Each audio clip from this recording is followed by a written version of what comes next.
देखिए, आप मेरा लेक्चर देखिए, आपको क्वेश्चन हम समझाएँगे और समझ में आएगा। नहीं समझ में आएगा तो आप डिसलाइक कर सकते हैं और जो अपने विचार हैं वो कमेंट्स कर सकते हैं, ठीक? समझ में आता है इस बात की गारंटी मैं देता हूँ। उसके बाद आपको क्या करना है, अगर समझ में आ जाता है तो लाइक, शेयर, सब्सक्राइब करना है, ठीक है? क्योंकि सपोर्ट के बिना कुछ काम होता नहीं है, बाकी हम अपना काम कर ही रहे हैं। ये क्वेश्चन हर बार यूपी बोर्ड में आता है और यूपी बोर्ड के लिए ही स्पेशली शुरू किया है। इससे पहले जो वीडियो पड़े हुए हैं सब सीबीएसई बोर्ड के क्वेश्चन थे।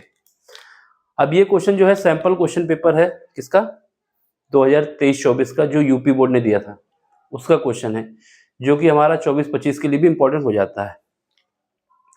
इस क्वेश्चन में क्या है, हमारे पास दो रेखाएं दी गई हैं, एक रेखा ये दी गई है, दूसरी रेखा ये है।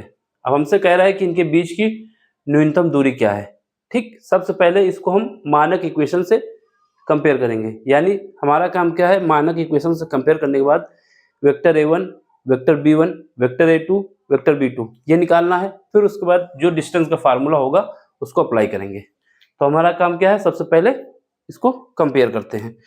तो जो दिया गया है उसको हम लिखते हैं ये उत्तर रहा मेरा। समझा रहे हैं आपको, बिल्कुल समझ में आएगा, कोई दिक्कत नहीं है, ठीक? तो सबसे पहले पहली इक्वेशन कौन है, vector r is equal to हमारे पास क्या है, आई कैप है प्लस 2j कैप है माइनस 4k कैप है, प्लस का लेमडा है, फिर क्या है 2i कैप है, प्लस का 3j कैप है, प्लस का 6k कैप है। इसके बाद क्या है, vector r is equal to, दूसरी इक्वेशन जो है हमारे पास, ये समीकरण 1 हो जाएगा मेरा। दूसरी इक्वेशन क्या है, vector r is equal to है 3i कैप है प्लस 3j कैप है और माइनस 5k कैप है, प्लस म्यू। दूसरी इक्वेशन हमारे पास 2i कैप है प्लस 3j कैप है और प्लस 6k कैप है। स्किप करके जाएंगे तो समझ में नहीं आएगा, अगर आप रुकते हैं, देखते हैं, समझाने की गारंटी मेरी है, इतना आसानी से समझाऊंगा कि समझ में आ जाएगा। और ये क्वेश्चन हर बार आता है, ठीक है, बस वैल्यू चेंज होती है और कुछ नहीं। इसमें क्या है, इसको हम मानक इक्वेशन से कंपेयर करते हैं। सबसे पहले मानक इक्वेशन लिख देते हैं। मानक इक्वेशन क्या होती है, जो जनरल इक्वेशन होती है उसी को मानक इक्वेशन या स्टैंडर्ड इक्वेशन कहा जाता है। मानक समीकरण, मानक कोई आदमी नहीं है यहाँ पर, स्टैंडर्ड फॉर्म है। समीकरण क्या है हमारे पास, एक हमारे पास होता है vector r is equal to होता है vector a1 plus lambda vector b1, ठीक है। और ये इक्वेशन नंबर हम मान लेते हैं तीसरी। दूसरी क्या होती है, vector r is equal to a2 plus mu vector b2, ये इक्वेशन नंबर 4 होगी। हमने क्या किया है, इनके जो इनकी मानक इक्वेशन, मानक का मतलब है सामान्य या भी स्टैंडर्ड, ठीक है, या जनरल, इनको लिख दिया। अब हमें क्या करना है, इससे कंपेयर करना है। कंपेयर करने से हमारे पास a1 की वैल्यू आएगी, b1 की वैल्यू आएगी, a2 की वैल्यू आएगी, b2 की वैल्यू आएगी। तो अब हम कंपेयर करते हैं। कंपेयर करते हैं, समीकरण क्या लिखेंगे, समीकरण 1 की तुलना करेंगे 3 से और समीकरण 2 की तुलना करेंगे 4 से। तो लिखेंगे समीकरण 1 और 3 की तुलना तथा समीकरण 2 और 4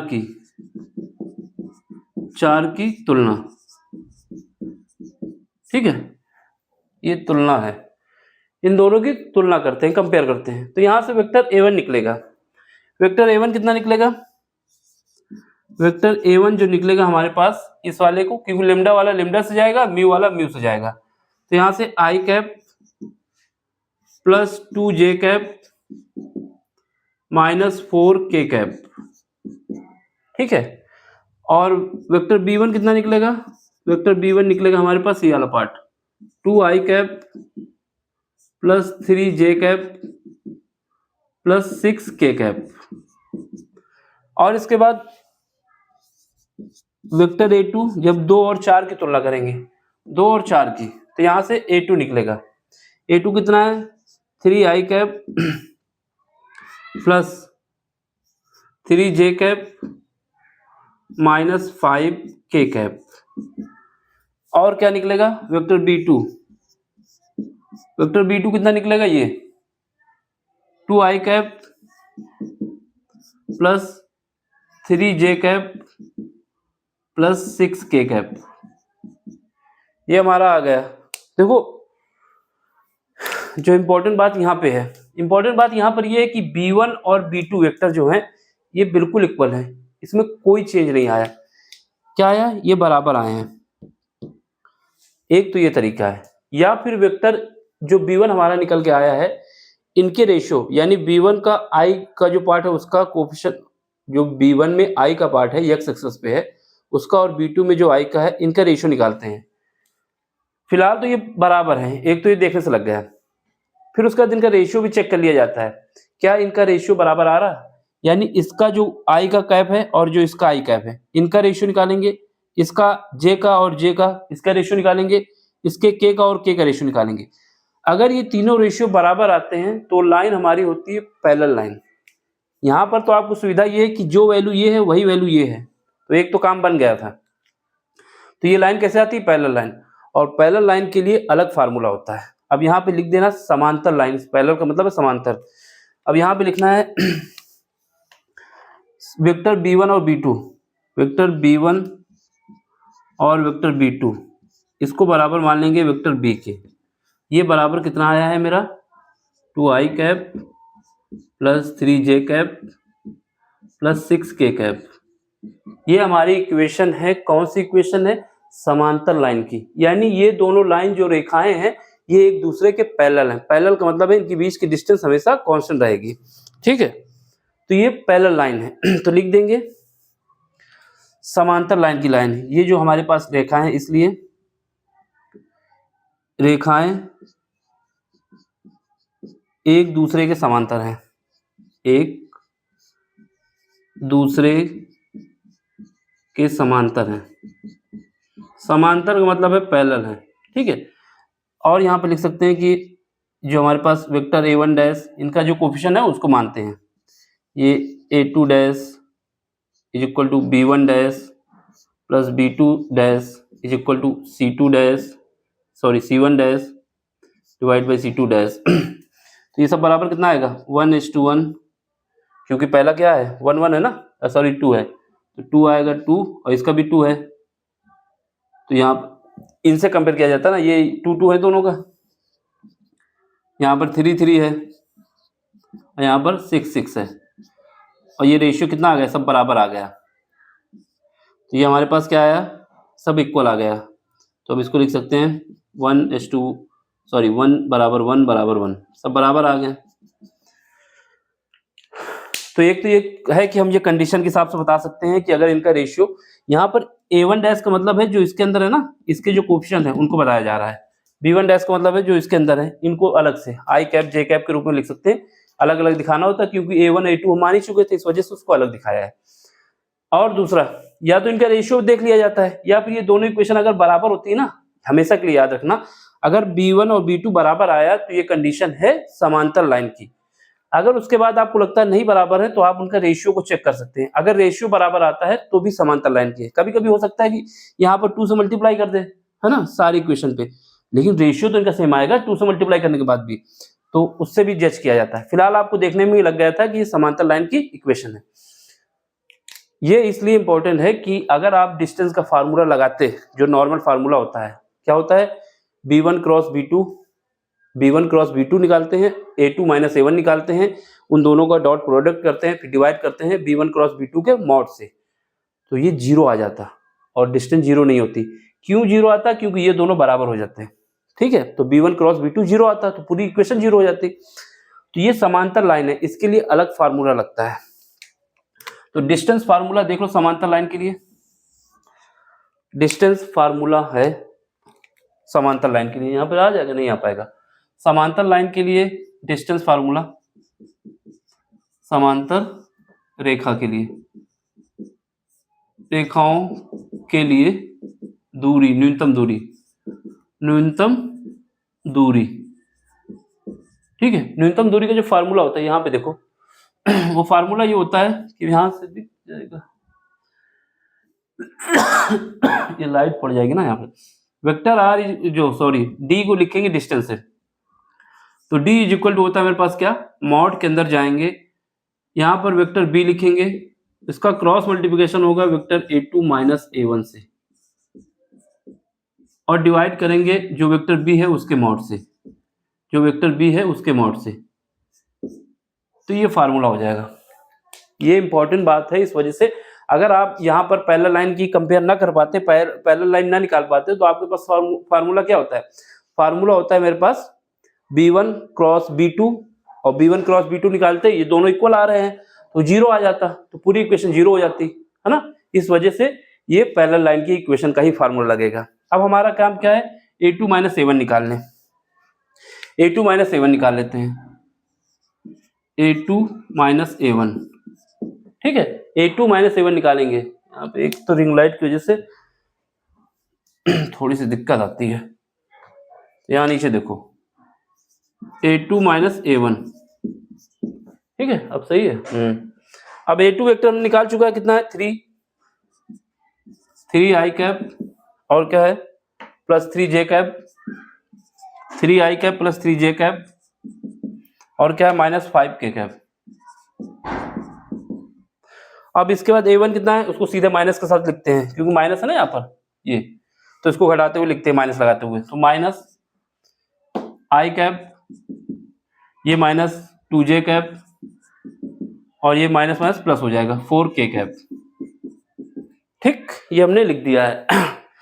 अब देखो, अब ये i है, ये 2 है, 3j है, तो ये हो जाएगा 2i कैप, ये 3j है, ये माइनस, तो कितना बचेगा, j कैप बचेगा केवल, ये माइनस कट जाएगा ना, ये मेरे पास बचेगा माइनस, ये माइनस का 5 है प्लस का, सॉरी माइनस का 5 है प्लस का 4 है, तो माइनस का k बचेगा। तो ये हमारा निकला है क्या, वेक्टर a2 माइनस a1, ठीक है।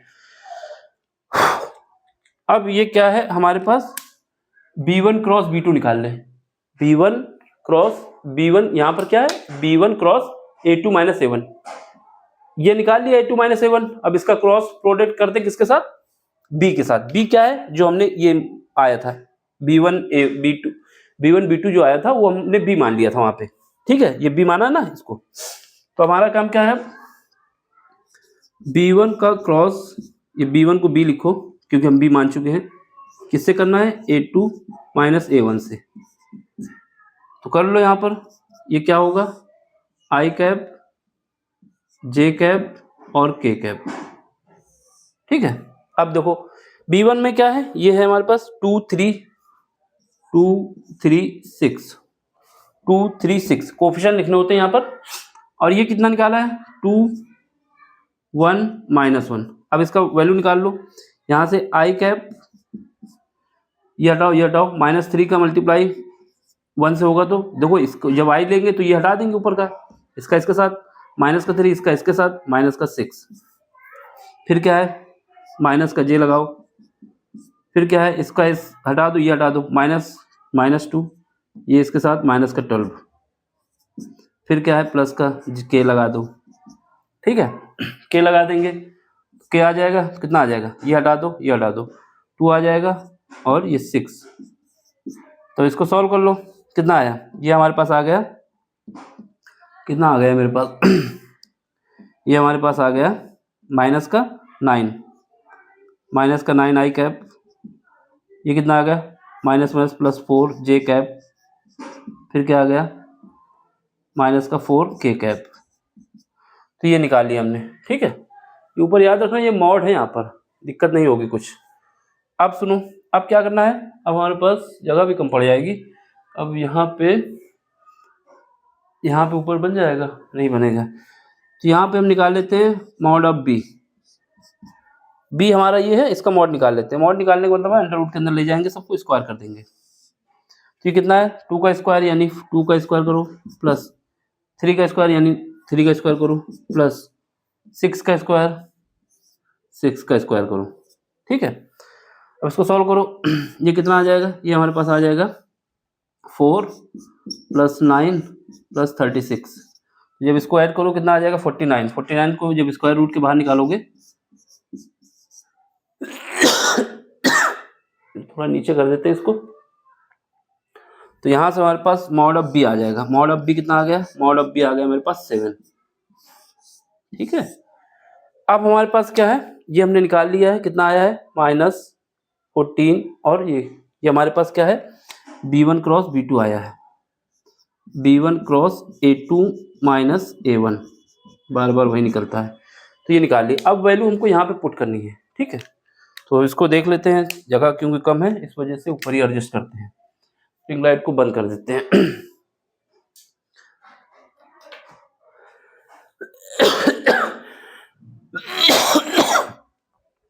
देखो ये 7 निकाल लिया है। अब यहाँ पे आ जाओ, ये लास्ट में लिखना है नीचे, तो यहाँ से डी, या तो हम इसको क्या करते हैं, इसको झुका देते हैं थोड़ा, जिससे आपको दिक्कत ना हो, एक ही जगह पे आ जाए। अब ये देखो ये वैल्यू हमने निकाल ली है, ये भी वैल्यू निकाल ली है, अब इसमें रखना है फार्मूले में। तो यहाँ से डी का जो फार्मूला होता है डिस्टेंस वाला, डी इज इक्वल टू क्या होता है, मॉड होता है।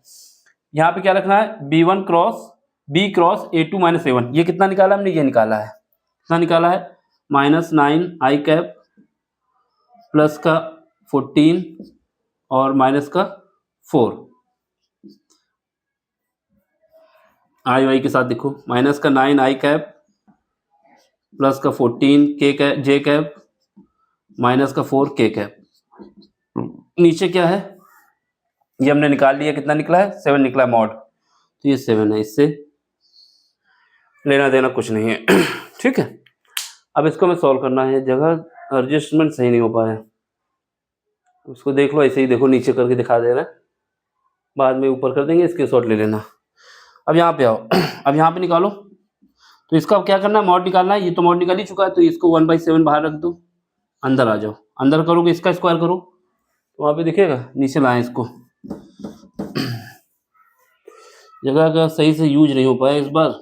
डी इज इक्वल टू, अब क्या करना है, ये 1/7 तो बाहर रहेगा, और मॉड के अंदर रूट जाएंगे अंदर। अब इसका मॉड जैसे इसका निकालें, इससे निकालो, 9 का स्क्वायर करो कितना आएगा 81, ये 9 का स्क्वायर किया -9 का, 14 का करो कितना आ जाएगा 200, 14 का स्क्वायर कितना होता है 196, 196, 4 का स्क्वायर करो कितना आ जाएगा 16, सबको ऐड करो कितना आ जाएगा, यहाँ पर जब ऐड करोगे तो हमारे पास आ जाएगा, ऐड करने में कितना आएगा, ये हो जाएगा 7, तो वो आगे देख लेते हैं, यहीं पे लिख देते हैं, यहाँ पर 1/7 तो रहेगा ही, कितना आएगा, ये हमारे पास 6 12 हो जाएगा, 13 3 आ जाएगा, 9 10 हो जाएगा, 10 और 8 10 18 होगा, एक 9 आ जाएगा, इसके बाद 1 और 2 हो जाएगा। तो ये हमारे पास यूनिट आ गई, ये हमारे पास डिस्टेंस आ गई कितना, अंडर रूट 293 डिवाइड बाई 7, ये हमारे पास डिस्टेंस आ गई है। तो इसको हम बता देंगे यूनिट। यहाँ पे लिख दें, डी इज इक्वल टू आ गया अंडर रूट के अंदर 293 डिवाइड बाई 7 यूनिट, यूनिट को लिख दो हिंदी में यूनिट, डिस्टेंस आई है। सब समझ में आया, थोड़ा डिस्टेंस जो है अरेंज कर लो। सही से मैनेज नहीं किया गया इस बार, इस वजह से ये गड़बड़ हो गया कि थोड़ा कैमरा झुकाना पड़ा। लास्ट में रिजल्ट हमारा कितना आया है, अंडर रूट के अंदर 293 डिवाइड बाई 7। ठीक, ये याद रखना, देख लो क्वेश्चन इंपॉर्टेंट है, इस वजह से बता रहा हूँ इसमें क्या काम है। अब इसको हम ऊपर कर दे रहे हैं, पहले इसका स्क्रीनशॉट ले लो नीचे वाले का, फिर ऊपर कर देंगे, ऊपर वाले का ले लेना। ठीक है, या फिर हम कैमरा को थोड़ा पीछे कर देते हैं जिससे पूरा एक फ्रेम में आ जाए।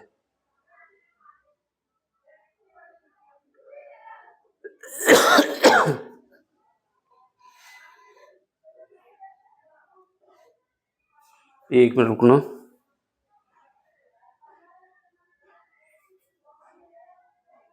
ऊपर तो क्वेश्चन ही लिखा, नीचे वाला ले लो पूरा, तो इसका स्क्रीनशॉट ले लो, एक फ्रेम में आ जाएगा सब। जिसको दिक्कत हो रही है, अगर बाकी समझ में आ गया तो कोई बात ही नहीं, स्क्रीनशॉट की जरूरत ही नहीं पड़ेगी। ठीक है,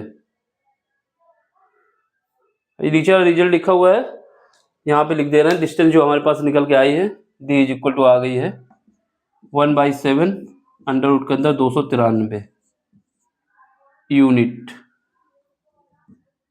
यूनिट, ठीक है, ये हमारे पास आ गई है।